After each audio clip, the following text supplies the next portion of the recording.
রাজধানীতে জোড়া ইন্দ্রপতন এবং শুধুমাত্র মান রক্ষা করলেন অতীশী। দিল্লির রাজধানীতে বিশেষ করে দিল্লির মসনদে অবশেষে কে বসতে চলেছে তা অনেকের কাছেই স্পষ্ট, কিন্তু এই বিষয় নিয়ে আরও বিস্তারিত অ্যানালিসিস আপনাদের সামনে রাখতে চলেছি। রয়েছে আমার সঙ্গে আমার সহকর্মী কলকাতা থেকে শান্তনু। Take over.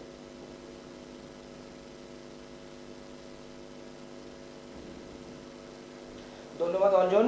একদমই ফ্যাক্টরি বাংলায় যারা আপনারা দেখছেন, এই অনুষ্ঠান দেখছেন, গতকালকেই কিন্তু আমরা এরকম অনুষ্ঠানেই ওপিনিয়ন পোলে আপনাদেরকে প্রেডিক্ট করেছিলাম, আপনাদেরকে জানিয়েছিলাম যে এক্স্যাক্টলি কত সিট অর্থাৎ 70-এর মধ্যে বিজেপি কটা পেতে পারে এবং তার সঙ্গে আপ কটা পেতে পারে অর্থাৎ আম আদমি পার্টি। কংগ্রেসে কি যাত্রা ভঙ্গ করবে এই নিয়ে কিন্তু ডিসকাস করেছিলাম এবং আমাদের সঙ্গে রাজনৈতিক বিশ্লেষক এবং প্রবীণ সাংবাদিক অর্কবাবু সরকার আছেন, আমার পাশে বসে আছেন। অর্কদা, আপনাকে স্বাগত। এবং অর্কদা, সেই বিশ্লেষণ যারা আপনারা দেখেছিলেন গতকালকার অনুষ্ঠানে, মোটামুটি কিন্তু যে ফিগার অর্কদা বলেছিলেন 44 থেকে 45, আর অন্যদিকে আপ কিন্তু 30-এর নিচে অর্থাৎ 24-25 এই রেঞ্জ বলেছিলেন। কংগ্রেস পেতেও পারে, নাও পেতে পারে। আলটিমেটলি এখনো পর্যন্ত কিন্তু যা ট্রেন্ড, তাদের 70-এর মধ্যে 48টায় কিন্তু বিজেপি আপাতত এগিয়ে আছে। সুতরাং এরকম বলা যায়। এবং জোড়া ইন্দ্রপতন যেরকমটা অঞ্জন বলছিল, ইতিমধ্যে কিন্তু অরবিন্দ কেজরিওয়াল পরাজিত হয়েছেন এবং তার সঙ্গে মনোজ সিসোদিয়া তিনিও পরাজিত হয়েছেন। দুজনই কিন্তু যাদের বিরুদ্ধে যারা জেলে ছিলেন অর্থাৎ দুর্নীতির প্রধান অভিযুক্ত যারা ছিলেন তারা দুজনই পরাজিত হয়েছেন। শুধু অতীশী চিফ মিনিস্টার তিনি কিন্তু জিতেছেন এখনো পর্যন্ত যা খবর। অর্কদা, এই যে আপনি কালকে যে ফিগার বললেন, যে অ্যানালিসিস করলেন, একদম হুবহু প্রায় মিলে গেল, কিভাবে দেখছেন? এটাই হওয়ার কথা ছিল, কারণ অরবিন্দ কেজরিওয়াল একজন ঘোষিত অ্যানার্কিস্ট এবং করাপ্ট। আন্না হাজারের ইন্ডিয়া এগেনস্ট করাপশনের প্ল্যাটফর্মকে ব্যবহার করে অরবিন্দ কেজরিওয়াল, কিরণ বেদি, মনীষ সিসোদিয়া এরা লাইমলাইটে আসে। কিন্তু তারপর আন্না হাজারেকে বানপ্রস্থে পাঠিয়ে কেজরিওয়াল দল গঠন করে দিল্লিতে সরকার করে। প্রথমে কংগ্রেস সমর্থন করেছিল সেই সরকারকে, তারপর কেজরিওয়াল নিজের উদ্যোগী বিপুল সাফল্য পায়। 2015 সালে কেজরিওয়াল 67টা আসন পেয়েছিল, বিজেপি 3টে। 2020 সালে কেজরিওয়াল আম আদমি পার্টি 62টা আসন পায়, বিজেপি 8টা পায়। এবারে ফলাফল পুরো উল্টে গেল। এর কারণ হচ্ছে এই কেজরিওয়ালের মতো রাজনীতিবিদদের উল্কা সদৃশ উত্থান হয়, তারপর তাদের যখন পতন হয় তারপর তারা আর ঘুরে দাঁড়াতে পারে না। কেজরিওয়াল নিজেকে বলেন তিনি নাকি আম আদমি, কিন্তু ফ্ল্যাগস্টাফ রোডে দিল্লির মুখ্যমন্ত্রীর যে সরকারি বাসভবন সেটাকে রিনোভেট করার জন্য প্রায় 100 কোটি টাকা কেজরিওয়াল খরচ করেছে এবং সেটাকে শীষমহল বলা হচ্ছে। এবং সেই শীষমহলের ছবি বিজেপির আইটি সেল মারাত্মকভাবে প্রচার করেছে।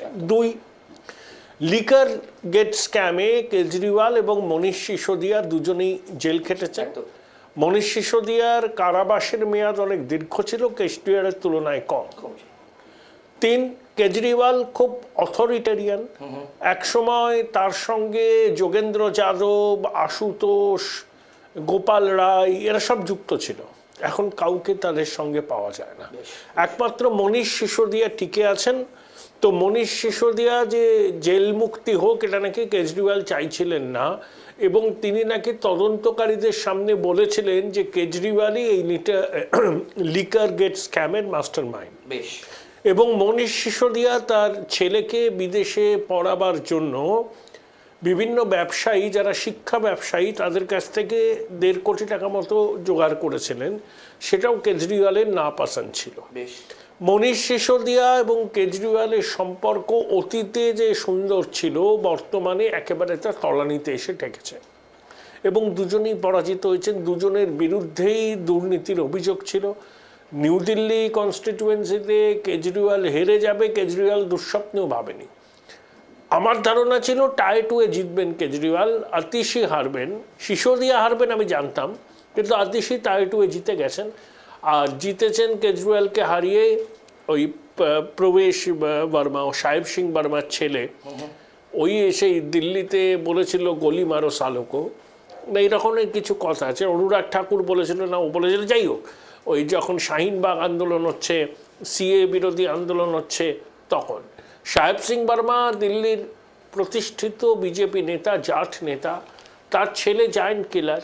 জানি না দিল্লির মুখ্যমন্ত্রী হিসাবে কাকে ঠিক করবেন বিজেপি শিবির। আমার মনে হয় যিনি কেজরিওয়ালকে হারিয়েছেন তার ভাগ্যে মুখ্যমন্ত্রিত্ব জুটতে পারে। অর্কদা, একটা খুব ইন্টারেস্টিং প্রশ্ন আপনাকে করবো এবং দর্শকরাও কিন্তু জানতে চাইবেন। দুর্নীতি বিরোধী আন্দোলনের পোস্টার বয় যদি আমি এইভাবে ব্যাখ্যা করি কিংবা এইভাবে যদি আমি সম্বোধন করি, অরবিন্দ কেজরিওয়ালের যখন উত্থান হয় তার কিন্তু উত্থানটা পুরোপুরি নন পলিটিক্যাল ছিল। সেই দুর্নীতি বিরোধী আন্দোলনের অন্যতম পোস্টার বয় আজ যেভাবে পরাজিত হলো, পর্যদস্ত হলো, এতে কি একটা ওয়ার্নিং সিগন্যাল, মানে দুর্নীতি কিন্তু মেইন ইস্যু হয়ে দাঁড়ালো দিল্লিতে? কেজরিওয়ালের দুর্নীতি একটা বড় ইস্যু, কারণ আম আদমি পার্টির মুখ্যমন্ত্রী আম আদমির জন্য কি করেছেন? কেজরিওয়াল অনেক রকম প্রতিশ্রুতি দিয়েছেন, কিছু পালন করেছেন। মহিলাদের ফ্রি বাস রাইড দিলেই সব সমস্যার সমাধান হয় না। যমুনার জল দূষিত, এবং যে মহল্লা ক্লিনিকের কথা বলে কেজরিওয়াল প্রচার করেন তার অবস্থাও খুব একটা ভালো নয়। দিল্লি কার্যত আমি মনে করি আধা রাজ্য, কারণ আইন শৃঙ্খলা পরিস্থিতি কেন্দ্রীয় স্বরাষ্ট্র মন্ত্রকের অধীনে। এবারে বাজেটে 12 লক্ষ টাকা পর্যন্ত আয়করের ছাড়, এটা খুব চাকুরিজীবী মানুষকে প্রভাবিত করেছে। বিশেষ করে দিল্লির সরকারি কর্মচারীরা তারা কেন্দ্রীয় সরকারের হারেই বেতন পান, এবং অনেক কেন্দ্রীয় সরকারি কর্মচারী থাকেন এবং বেসরকারি ক্ষেত্রে যারা চাকরি করেন অনেকেই তাদের এই স্ল্যাবের মধ্যে পড়েন, তারা উপকৃত হয়েছেন। এবং একই দিক থেকে পূর্বাঞ্চলী ভোটাররা, তারা দিল্লির অন্তত 20-22টা কেন্দ্রের ভাগ্য নিয়ন্ত্রণ, তারা এবার ঠেলে বিজেপিকে ভোট দিয়েছে। এই সমস্ত ফ্যাক্টর এবং একই সঙ্গে দুর্নীতি, তারপর কংগ্রেস শতাংশের বিচারে কিছু ভোট বেশি পেয়েছে, কিন্তু অনেক জায়গায় যখন পুরো ফলাফল সামনে আসবে তখন দেখা যাবে যে কংগ্রেসও আপের ক্ষতি করেছে। কিন্তু নির্বাচনে এগুলো হয়, এক একজন এক একটা দল এক এক রকম রাজনীতি করে, প্রত্যেকেই নির্বাচনে লড়ার অধিকার আছে। তাই আপের সুবিধা করে দেওয়ার জন্য কংগ্রেস যে লড়বে না নির্বাচনে, এটা তো হয় না। কংগ্রেস 15 বছর দিল্লিতে মুখ্যমন্ত্রী ছিলেন শীলা দীক্ষিত, তার সময় দিল্লির অনেক উন্নতি হয়। দিল্লি মেট্রো বোধহয় তার সময়, কমনওয়েলথ গেমস, এইসব তো ওই সময় হয়েছিল 2010-এ। তো শীলা দীক্ষিতের অবদান আছে দিল্লিকে ঢেলে সাজানোর পিছনে। তো সেই সব দিক থেকে দেখতে গেলে মনে হয় যে কেজরিওয়ালের আম আদমি পার্টির পরাজয় অবশ্যম্ভাবী ছিল, এবং কেজরিওয়ালের নানাবিধ কার্যকলাপ দিল্লির মানুষ যে ভালোভাবে গ্রহণ করেনি, কেজরিওয়াল নিজে হেরে গিয়ে সেটাই প্রমাণ করবে। এই পরবর্তী সিগনিফিক্যান্ট কোয়েশ্চেন অল্পতা করবো, যেখানে আমরাও কিন্তু এই অনুষ্ঠানে আগেও আপনাকে আমি জিজ্ঞেস করেছিলাম যে যেখানে কেজরিওয়াল, সেখানে বিজেপির কিন্তু কোনো মুখ্যমন্ত্রীর মুখ ছিল না। স্পেসিফিক প্রশ্ন আমি করেছিলাম আপনাকে আগে কোনো একটি অনুষ্ঠানে, সেখানে আপনি বলেছিলেন নরেন্দ্র মোদী কিন্তু বিজেপির মুখ সব জায়গায়। আলটিমেটলি এখানেও দিল্লিতে কিন্তু মুখ্যমন্ত্রী কে হবে এখন আমরা জানি না। আজকে সন্ধ্যেবেলায় প্রধানমন্ত্রীর কার্যালয়ে যাবেন, শেষ খবর আমরা পাচ্ছি, তারপর হয়তো আভাস পাওয়া যাবে। সেই ক্ষেত্রে মুখ্যমন্ত্রী প্রজেক্ট না করেও সেখানেও কিন্তু এই জয় জয়কার বিজেপি কোথাও মুখ্যমন্ত্রী মুখ প্রজেক্ট করে যায় না ভোটে। তারা প্রধানমন্ত্রীর ইমেজকেই হাতিয়ার করে, এবং সেক্ষেত্রেই তারা সফল।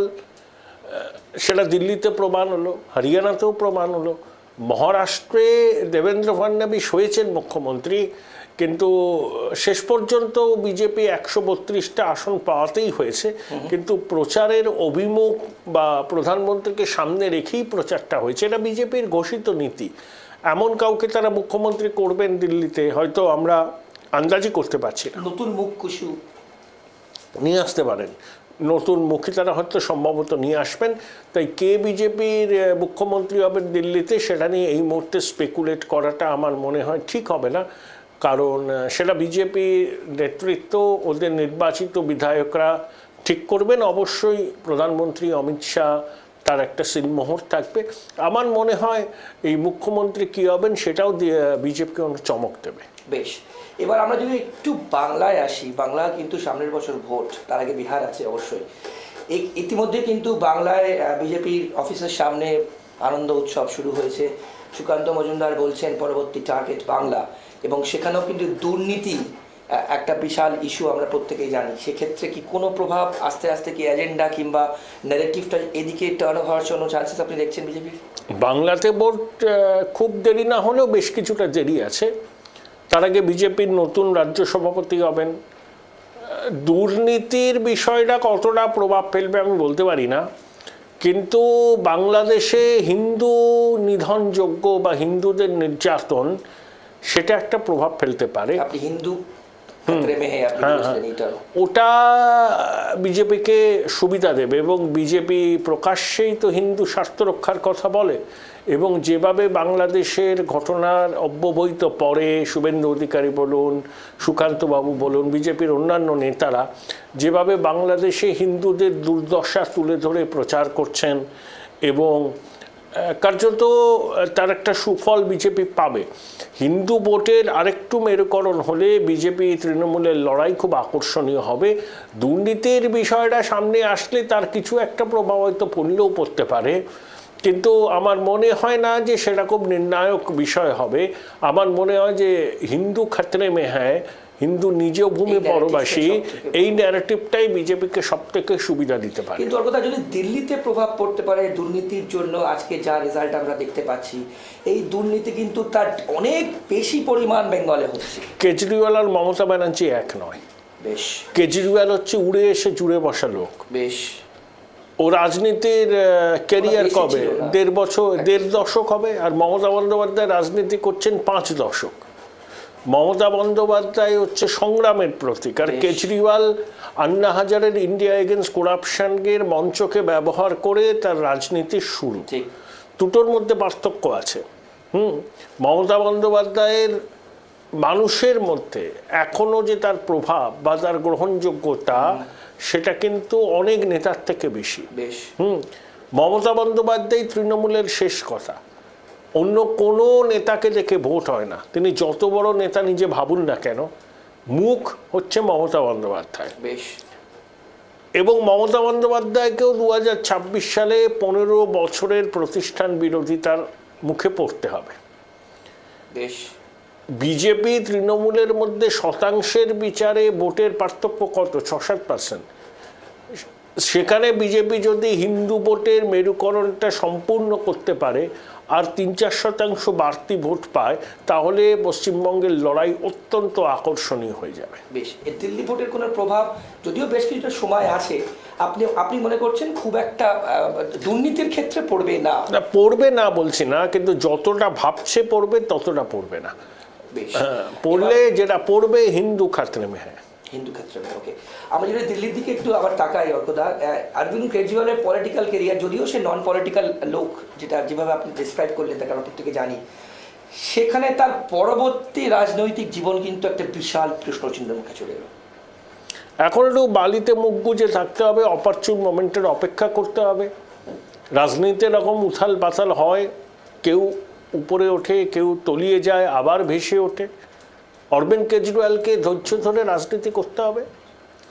উনি যে অবস্থান নিচ্ছেন সেই অবস্থানে স্থির থাকতে হবে, তাহলে ভবিষ্যতে নিশ্চয়ই তিনি একটা জমি খুঁজে পাবেন। কিন্তু আপাতত তার রাজনৈতিক ভবিষ্যৎ খুব উজ্জ্বল নয় বলেই আমার মনে হয়। ওকে, অর্থাৎ ন্যাশনাল পলিটিক্সে আমরা 2024 লোকসভায় কিন্তু বিজেপি যা এক্সপেক্ট করেছিল একক সংখ্যাগরিষ্ঠ দল কিন্তু হয়নি, যেটা দিল্লিতে হয়েছে একক সংখ্যাগরিষ্ঠ দল।